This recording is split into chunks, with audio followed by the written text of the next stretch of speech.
wabarakatuh. Perkenalkan, nama saya Alivia Laila Nurhidayah dengan NIM 060203200021 dari Program Studi Manajemen Pendidikan Islam Kelas A, Fakultas Tarbiyah dan Keguruan Universitas Islam Negeri Sunan Ampel, Surabaya. Pada video kali ini, saya akan menjelaskan materi mengenai plagiarisme. Apakah kalian sudah tahu apa itu plagiarisme? Nah, pada materi kali ini saya akan memaparkan tentang yang pertama, pengertian dari plagiarisme. Yang kedua, tipe-tipe plagiarisme. Yang ketiga, cara mencegah terjadinya plagiarisme. Yang keempat adalah sanksi bagi mahasiswa yang melakukan tindakan plagiat. Oke, langsung saja simak video penjelasannya. Semoga bermanfaat ya. Pengertian plagiarisme. Plagiarisme atau plagiat adalah suatu perbuatan menjiplak ide, gagasan atau karya orang lain yang selanjutnya diakui sebagai karyanya sendiri, atau menggunakan karya orang lain tanpa menyebutkan sumbernya, sehingga menimbulkan asumsi yang salah atau keliru mengenai asal-muasal dari suatu ide, gagasan, atau karya. Jadi, plagiarisme atau plagiat adalah tindakan mencuri gagasan atau karya intelektual orang lain dan mengklaim atau mengumumkannya sebagai miliknya. Tipe-tipe plagiarisme. Ada beberapa jenis tipe plagiarisme.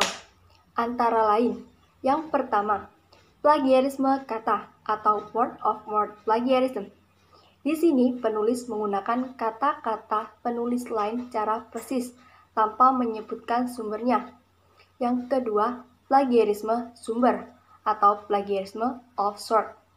Penulis menggunakan gagasan orang lain tanpa memberikan pengakuan yang cukup atau tanpa menyebutkan sumbernya secara jelas. Yang ketiga, plagiarisme kepengarangan atau plagiarisme of authorship. Di sini penulis mengakui sebagai pengarang karya tulis karya orang lain. Yang keempat, self-plagiarism. Dalam tipe ini, penulis mempublikasikan satu artikel pada lebih dari satu redaksi publikasi dan mendaur ulang karya tulis atau karya ilmiah. Cara mencegah terjadinya plagiarisme.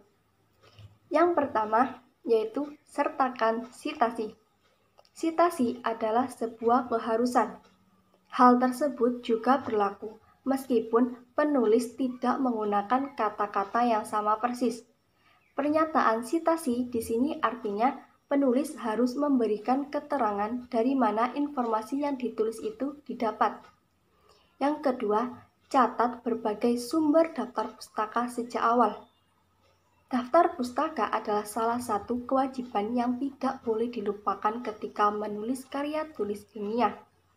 Dengan mendata apa saja sumber yang dipakai sejak awal, kesalahan bisa diminimalisir, dan itu sangat membantu dalam menyusun daftar pustaka. Yang ketiga, lakukan parafase. Parafase adalah mengungkapkan ide atau gagasan orang lain dengan menggunakan kata-kata sendiri, tanpa merubah maksud atau makna ide atau gagasan dengan tetap menyebutkan sumbernya.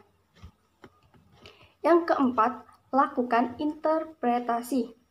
Untuk memperkuat gagasan yang disampaikan, terkadang ada pendapat yang harus dijadikan bahan pembanding atau dipinjam. Dalam hal ini, bisa jadi analisisnya terlalu rumit maupun butuh interpretasi tambahan. Interpretasi ini dilakukan seperlunya. Yang kelima, yaitu gunakan aplikasi anti-plagiarisme. Dengan aplikasi anti-plagiarisme, tulisan yang dihasilkan bisa dibandingkan dengan tulisan-tulisan yang telah terbit sebelumnya. Aplikasi akan menunjukkan berapa persen tingkat kemiripan yang ditemukan. Sanksi bagi mahasiswa yang melakukan plagiat. Peraturan Menteri Nomor 17 Tahun 2010 telah mengatur sanksi bagi mahasiswa yang melakukan tindakan plagiat. Jika terbukti melakukan plagiasi, maka mahasiswa akan memperoleh sanksi sebagai berikut. Yang pertama, yaitu mendapatkan teguran. Yang kedua, mendapatkan peringatan tertulis. Yang ketiga, penundaan pemberian sebagian hak mahasiswa. Yang keempat, pembatalan nilai. Yang kelima, pemberhentian dengan hormat dari status sebagai mahasiswa. Yang keenam, pemberhentian tidak dengan hormat dari status sebagai mahasiswa. Yang ketujuh, akan mendapatkan pembatalan ijazah apabila telah lulus dari proses pendidikan. Demikian yang dapat saya sampaikan. Apabila ada kesalahan dalam penyampaian materi, mohon dimaafkan. Sekian dan terima kasih. Wassalamualaikum warahmatullahi wabarakatuh.